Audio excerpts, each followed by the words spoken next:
Estamos grabando. A ver. Dar tu pantalla.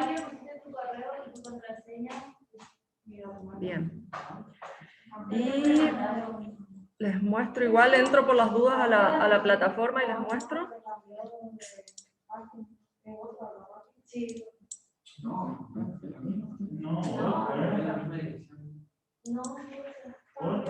Es otra dirección. Les mandaron, Erika les mandó, sí, mandó al grupo. Es otra, es re fea. Le falta todo. Sí, le falta todo. Esta no. No. Todavía recién la están recién.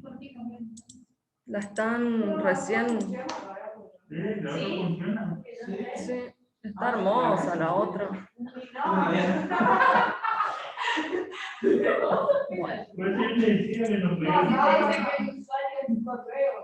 Claro.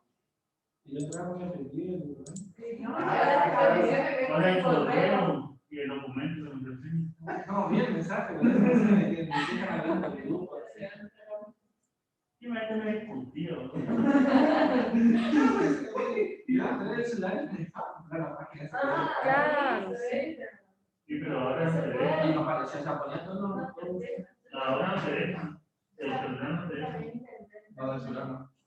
Yo no sé cómo la ven ustedes, yo la veo así. ¿No? Bueno, acá les cargué el programa y acá ya están las clases. Hay más clases, pero nosotros llegamos a la 3. Y les muestro, bueno, les muestro la 4, que es la que vamos a ver hoy. Julieta, ¿vos estás viendo? Sí. Bueno, yo... Sí, profe. Bárbaro. No es para ver nomás cómo ven ustedes. Yo lo que puedo hacer viendo, como cargando como profesor, bueno, acá les pongo el título, un videito que está dentro de la clase, los temas, el tema que vamos a ver hoy. Esto por si tenemos alguna actividad que no tenemos, pero en la clase 2 tenemos actividad, que ya la mayoría mandó. Y acá les cargué la clase 4. Y esto es un documento, que ahora les voy a comentar. Pero no sé cómo lo ven ustedes, insisto. Y bueno, y descargan y es esto. ¿Y el video de la clase ustedes suben ahí la plataforma? Sí, les muestro otra clase, les muestro hasta la 3, ¿cómo voy? Volver. Profe, lo que estoy viendo es la clase 4, usted puso el Word, no sé si está mostrando algo más. ¿O sí? No, yo les estoy mostrando la plataforma a los chicos. Claro, recién me doy cuenta que está mostrando eso, pero bueno, no importa. 2 segundos y ya vuelvo ahí. 2 segundos y vuelvo a la... Sí. Mi vida. Bueno, y acá, por ejemplo, esta es la clase 2. Está la clase 2, el archivito y el video de la clase. Sí, puedo, pero no. Bueno, vamos con la clase 4. 7 páginas. Ay, qué larga. Bueno, vamos a hablar un poquito de la ecología de sistemas. Habíamos dicho, y con todas las definiciones que había leído de los que hicieron ustedes, la mayoría de los alumnos que hicieron, y están re buenas las definiciones, los felicito, trabajaron re bien, re lindas, y quería que hoy las veamos todas, pero bueno, vamos a ver la clase que viene, así todos terminan de entregarlas. Bueno, la ecología de sistemas, vamos a hablar de lo que es sistemas. Yo creo que ya les había dicho que en ecología siempre hablamos de sistemas que está todo relacionado, que se divide, que lo vemos como un sistema general que sería la biosfera, y después distintos subsistemas que son los distintos ecosistemas, y cada vez más chiquito, más chiquito, más chiquito, hasta que llegamos a los organismos. Bueno, el ecosistema dice, bueno,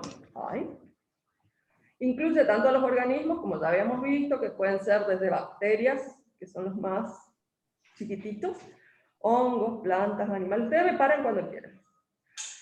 Como al medio abiótico, que es tanto el clima, el suelo, los factores geológicos que inciden sobre el suelo, por ejemplo. Todo eso tiene que ver con el medio abiótico. En cualquier lugar definido. Yo les había dicho siempre que hablamos de ecología, hablamos de espacio y tiempo. ¿No es cierto? Sucede ahora, sucedió hace 1500 millones de años, y sucede acá, en este lugar, por ejemplo. Las comunidades biológicas, es decir, lo vivo, se integran a su medio, es decir, el ambiente o lo inanimado, y juntos establecen una serie de relaciones complejas que dan lugar a un sistema funcional. La mayoría de esas relaciones nosotros no las vemos. Por ejemplo, una relación de un ser vivo con el aire, digamos, nosotros no vemos que está respirando, pero sabemos que respira, digamos, lo intuimos en un momento, luego se lo estudió y ahora sabemos científicamente que ese ser vivo respira ese aire que tampoco vemos, pero que está. Bueno, no tiene sentido, dice, tratar a cada uno de estos componentes del ecosistema por separado. De hacerlo, si dividimos al ecosistema en las partes que lo forman, estaríamos perdiendo la característica que intrínsecamente lo define, es decir, su funcionalidad y su compleja organización. El interés que despierta el estudio de un ecosistema se basa en la relación íntima que se establece, bueno, con los organismos. Vamos a seguir, vamos a avanzar un poquito pero es más o menos eso.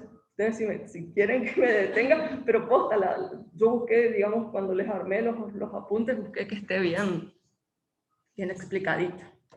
Bueno, estas relaciones se basan siempre en transferencia de energía y nutrientes, que sería el famoso energía e información que siempre, en todo momento, en todo lo que hacemos, siempre hay un traspaso de energía e información. En todo lo que hacemos, desde comer a respirar, siempre hay un traspaso de energía e información. La energía en los ecosistemas, este es el tema que vamos a ver hoy. Los nutrientes circulan en los ecosistemas unidos a la energía. Los nutrientes, por lo general, bueno, para nosotros es con lo que nos alimentamos. Para el suelo sería por lo que está compuesto. Puede tener... Ay, no me están saliendo los nutrientes del suelo. ¿Eh?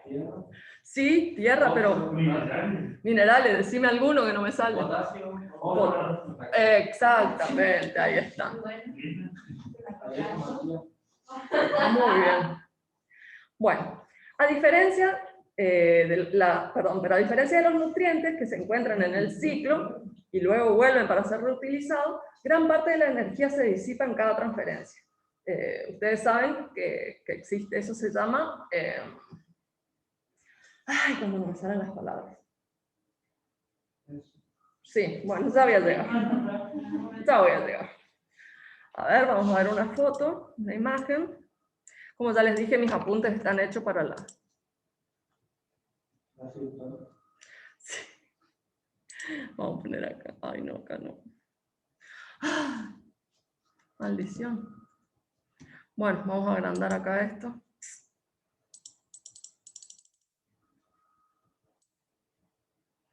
Aquí vamos a ver lo que es la transferencia de materia, energía e información.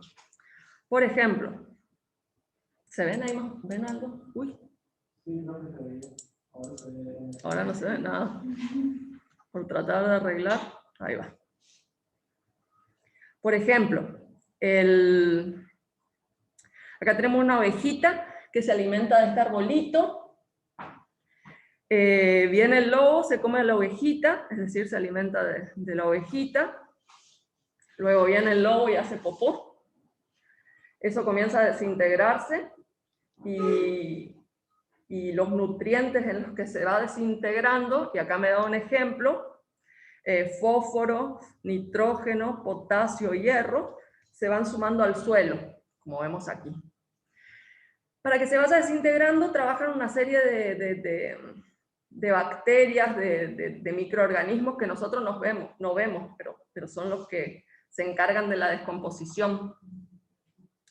Todos estos nutrientes luego van de nuevo hacia el arbolito, y a través de sus raíces él va absorbiendo, y ahí recibe su comidita, sus nutrientes, y va creciendo nuevamente. Después viene de nuevo la ovejita, otra ovejita, porque esta ya fue comida por el lobo, viene otra vez la ovejita, se lo come, y así sucesivamente.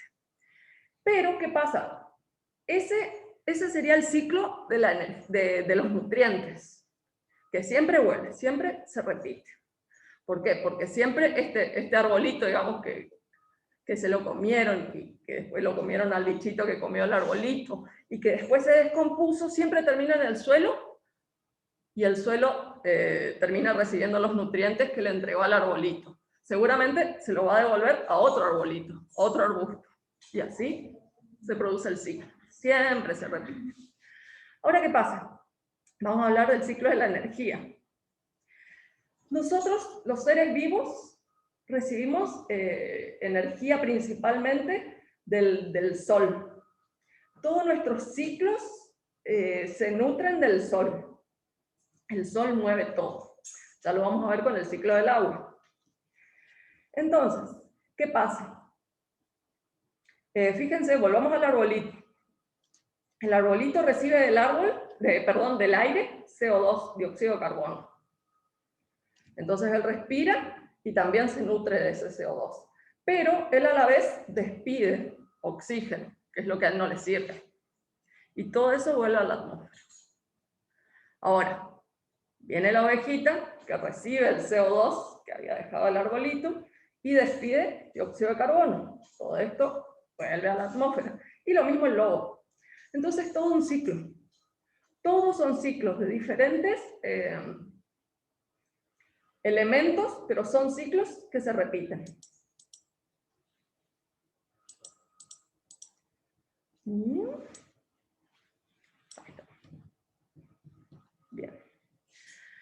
Dice la primera ley de la termodinámica que la energía no se crea ni se destruye. Ahí está. Entropía era eso.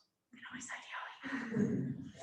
Que la energía no se crea ni se destruye, solo se transforma. Mientras que la segunda ley dice que cualquier transformación de energía implica que esta, la energía, pase de un nivel mayor de energía a otro de menor energía. Es decir, se va perdiendo, se va disipando, va generando entropía. No se pierde nunca del todo, porque siempre va a servir para otra cosa, pero se pierde. Los flujos de energía de los ecosistemas, en los flujos de energía de los ecosistemas, una gran parte de la energía empleada por los seres vivos se pierde, ahí está, para que el sistema pueda volver a utilizar. Bueno, vamos a hablar de la radiación solar, que es la máxima fuente de energía que tenemos en nuestro planeta. Dice, de todas las fuentes que proveen energía en los procesos biológicos, la más importante, sin duda, es la radiación solar. Acá hay unos datos que son muy técnicos, así que no, vamos a seguirlos de largo. La atmósfera absorbe selectivamente parte de las distintas radiaciones que inciden en ella, en función de su longitud de onda, y solo la mitad de la radiación solar llega hasta la superficie de la Tierra. Ustedes saben que para eso está la capa de ozono, que es la que nos filtra gran parte de esa radiación. Bueno, así la ionosfera recoge parte de las radiaciones de onda corta y demás de energía. Bueno, eso es muy técnico también. Pero si lo quieren ver, yo eso no les voy a preguntar nunca. Está bueno saberlo, pero... Bueno. Ahí está. Bueno, acá podemos ver, acá está la capa de ozono, que es la que filtra la mayor parte de la radiación mala, digamos, que llega a la Tierra, y al haber agujeros en la capa, estas ondas llegan directamente, y por eso es que es tan peligroso para los seres vivos. Y aquí podemos ver cómo están llegando las distintas ondas de la radiación y cómo algunas, debido a los elementos de la superficie de la Tierra, rebotan y vuelven. Pero ¿qué pasa? También, gracias a la capa de ozono, no salen del todo despedidas, digamos, no vuelven directamente a la atmósfera del todo, sino que se produce, gracias a la capa de ozono, lo que conocemos como efecto invernadero. Y por eso es que en la atmósfera terrestre existe cierta temperatura, cierto calorcito que nos permite estar vivos. Si no, no habría mucha vida acá, en la Tierra. Exactamente, el famoso efecto invernadero. ¿Es malo? Sí, es malo, digamos, es malo ya cuando está toqueteado por el hombre, digamos, cuando nosotros causamos ese efecto invernadero, es re malo. O si lo vemos a gran escala, calentamiento global, es malísimo. Pero en sí, digamos, el planeta Tierra, digamos, es tan perfecto que si nosotros no hubiéramos hecho todo lo que hicimos con la capa de ozono, por ejemplo, funcionaría a la perfección, digamos. Hay vida gracias a eso. También gracias al agua y a otras cosas, ¿no? Pero bueno. Esa es la radiación solar. Para mantener su propio equilibrio térmico, la Tierra y la atmósfera irradian hacia el espacio una cantidad de calor que es aproximadamente igual al que reciben. Es decir, que no mantienen todo el calor que reciben, disipan algo, pero también dejan un poquitito. De no ser así, la Tierra se enfriaría o se calentaría del todo. La radiación solar incide oblicuamente sobre las latitudes altas de las áreas polares y verticalmente sobre las latitudes bajas o la zona media. Por eso es que al llegar en forma oblicua, gracias, al llegar en forma oblicua no hay tanto calor, no hay tanta... Exacto, y por eso es que permite que los casquetes polares estén congelados. Ahora no tanto, se están derritiendo, pero bueno, nos vamos a morir. Y por eso la parte, por ejemplo, del Ecuador, de la línea del Ecuador, es más cálida. Está ahí toda la zona del Caribe, qué sé yo, digamos. Es porque los rayos llegan directamente en forma vertical y se produce más calor, digamos. Por eso son las diferentes temperaturas, o mejor dicho, las diferentes estaciones que se producen en el planeta Tierra. Porque también no solo es cómo llegan los rayos solares, sino también influye la rotación misma de la Tierra, que sabemos que no gira verticalmente, sino que también gira inclinada.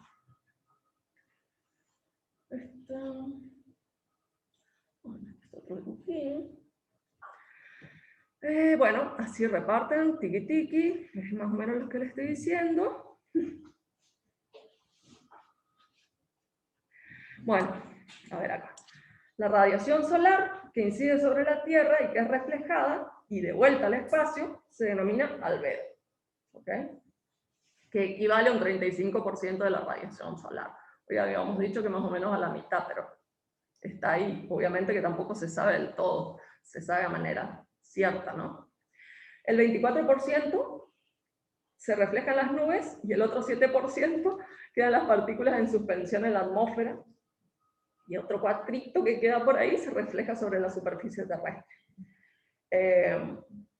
Por eso es que las nubes no las vemos transparentes.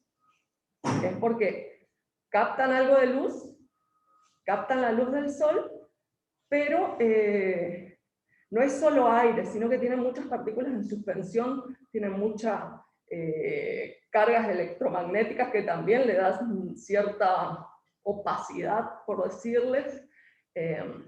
Fíjense que cuando las nubes están cargadas, con mucha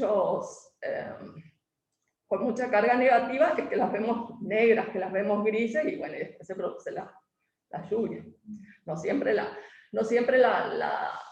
misma nube, por decirte, vive en el mundo. Obviamente, cuando llueve, se van desarmando las nubes, y luego se generan otras nuevas debido al vapor de agua, a moléculas en suspensión, polvo. En una parte del desierto de Gobi, que tiene muchas arenas rojas, cuando se producen las grandes tormentas, generan que las nubes sean de color rojo. Y se produjo, creo que fue en los años 60. Bueno, las nubes se mueven, digamos, debido a la acción del viento. Y en el desierto de Gobi, allá re bien, que sé yo qué sé cuánto, estaban las nubecitas, empezó a haber mucho viento, y de golpe esas mismas nubes llegaron a París, y comenzó a llover rojo en París, y no entendían qué pasaba. Bueno, era eso. Sucede.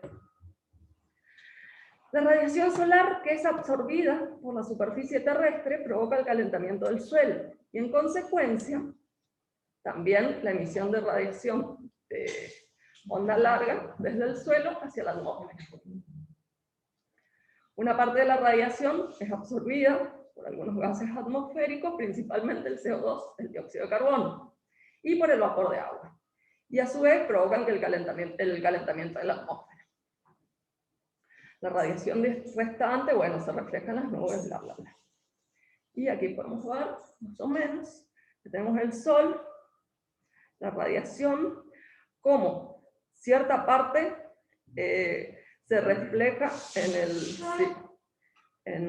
el ozono y vuelve. Y la otra se disipa.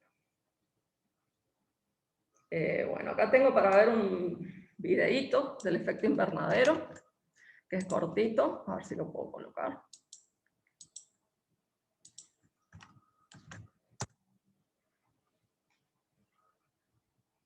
Era lo que les hablaba hoy, efecto invernadero, cuando queda el calor encapsulado. Un ejemplo de efecto invernadero es, por ejemplo, los días de recalor, los días de re mucho calor y un auto que está cerrado, con todos los vidrios altos, después vos entras y te querés matar. Eso es efecto invernadero.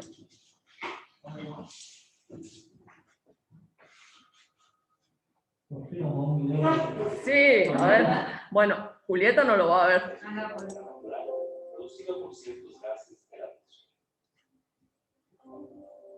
Igual después le busco el enlace, pero Gracias.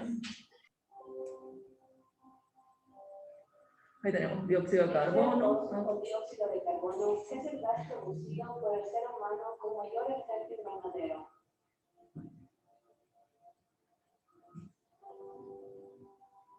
Estos gases retienen parte de los rayos del sol, calentando el planeta.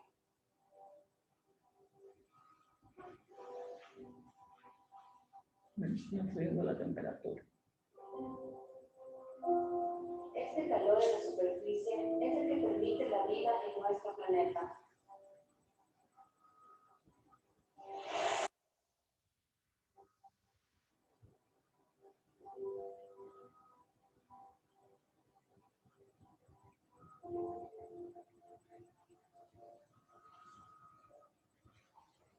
¿Ven? Ahí se puede ver el casquete. ¿Qué es el cambio climático? Son los cambios drásticos del clima debido a las alteraciones de los ciclos naturales al aumentar los gases de efecto invernadero. Estos ciclos naturales son ciclo del agua, ciclo del carbono y el efecto invernadero.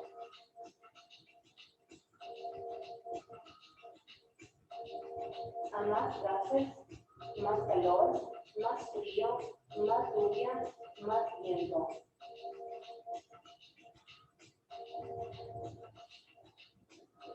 Estos gases aumentan debido a las actividades humanas, como por ejemplo, Deforestación y degradación de bosques,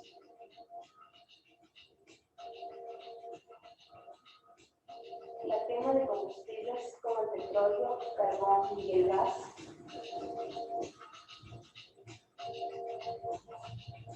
uso de agroquímicos y ganadería intensiva,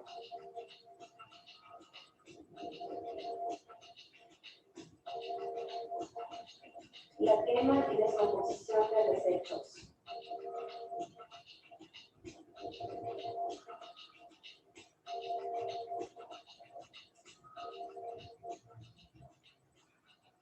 resumen, el efecto invernadero es un fenómeno natural que calienta el planeta y hace posible la vida. El cambio climático es la alteración de los ciclos naturales por causas humanas que afecta al clima.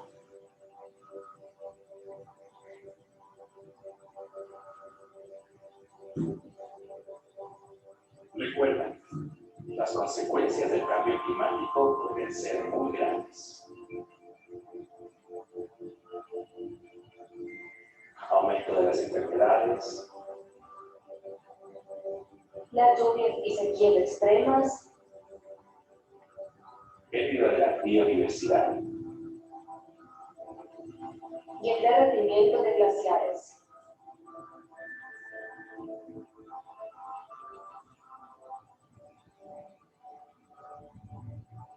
Hay dos opciones para enfrentar el cambio climático: la mitigación y la adaptación. La mitigación es reducir las emisiones de gases de efecto invernadero a la atmósfera. La adaptación es estar preparado para enfrentar los efectos y daños del cambio climático.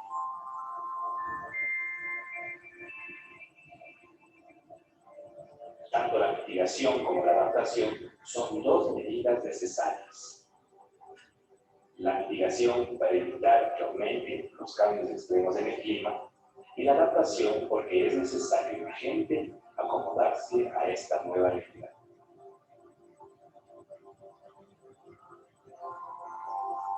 Recomendaciones para la mitigación: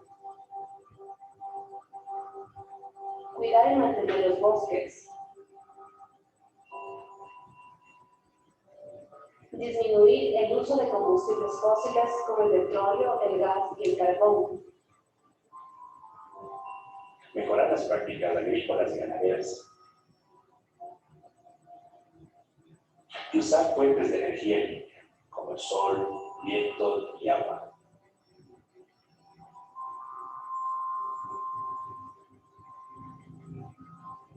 recomendaciones para la adaptación: No construir casas a las orillas de los ríos y mares.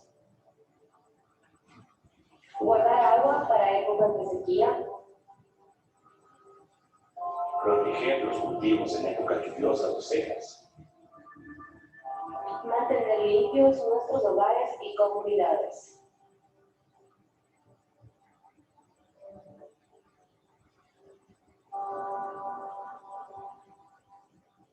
Bien. Ya. Ponemos aquí.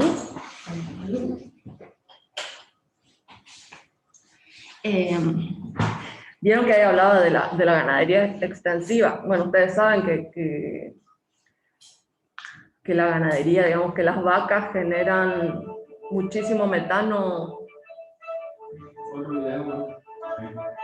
¿Soy yo? Ahí está.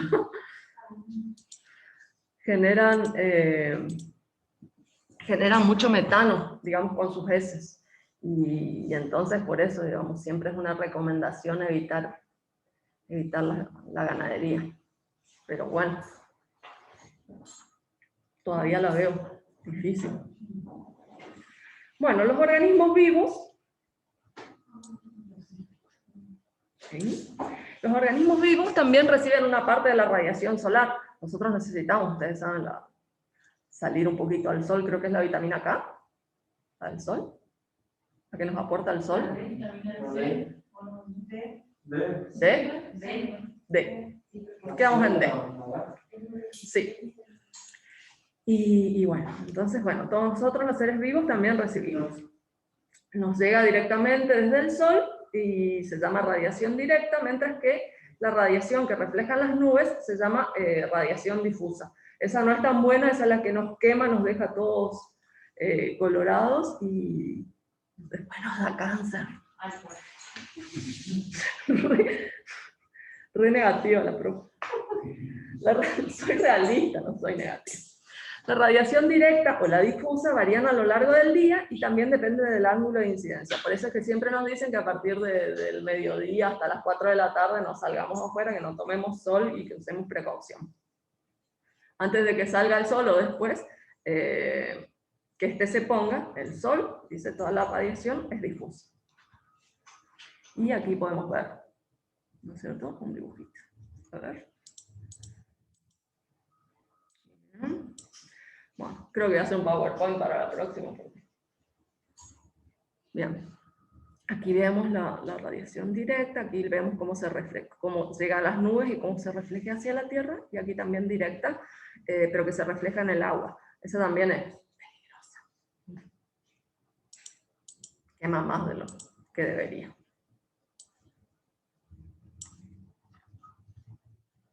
Bueno, hoy habíamos hablado del sol. Ahora vamos a hablar un poquito de la temperatura.